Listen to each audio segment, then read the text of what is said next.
बांग्लादेश को लेकर अभी तक खबरें ये थीं कि वह पाकिस्तान से चीनी मंगा रहा है, लेकिन इस कड़ी में एक नई खबर ये जुड़ गई है कि वह आलू और प्याज भी मंगा सकता है।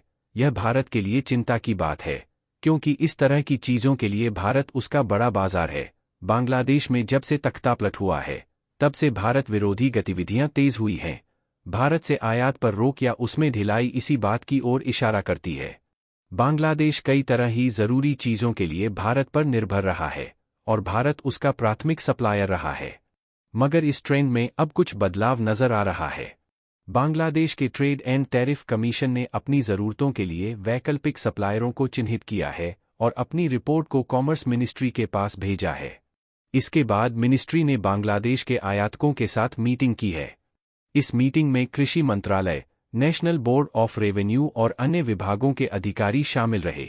बांग्लादेश प्रोथोम में छपी एक रिपोर्ट में कॉमर्स मिनिस्ट्री के सचिव सलीमुद्दीन के हवाले से कहा गया है, बीटीटीसी ने आलू और प्याज की कीमत और आपूर्ति को स्थिर रखने के लिए वैकल्पिक सोर्स की पहचान की है।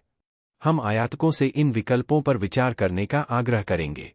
बांग्लादेश सामान्य तौर पर आलू के लिए भारत पर निर्भर है, जबकि प्याज मुख्य रूप से भारत और म्यांमार से लिया जाता है, जबकि पाकिस्तान, चीन और तुर्की से कम मात्रा में आयात किया जाता है।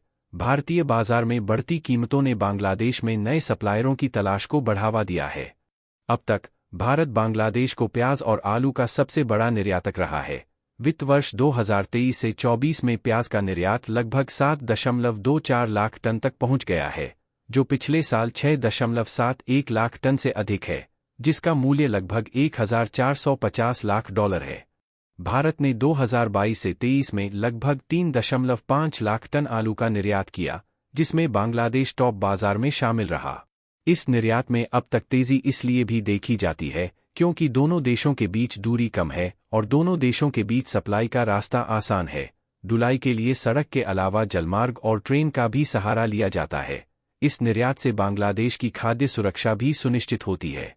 बीटीसी ने अपनी रिपोर्ट में बताया है कि दूसरे देश से आलू और प्याज का आयात करें तो उसकी कीमतें क्या होंगी।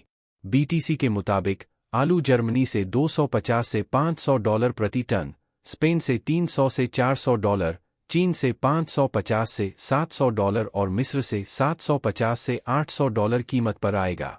वहीं प्याज चीन से $430 से $650 प्रति टन, पाकिस्तान से $500 से $650 और तुर्की से $600 से $700 प्रति टन आएगा।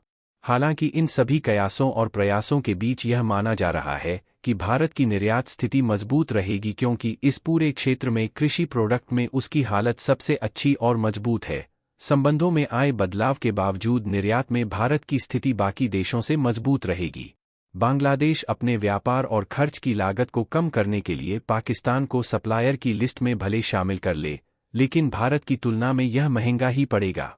दक्षिण एशिया में भारत के निर्यात की स्थिति पहले की तरह आगे भी मजबूत बने रहने की पूरी संभावना है। Bureau report, market times TV.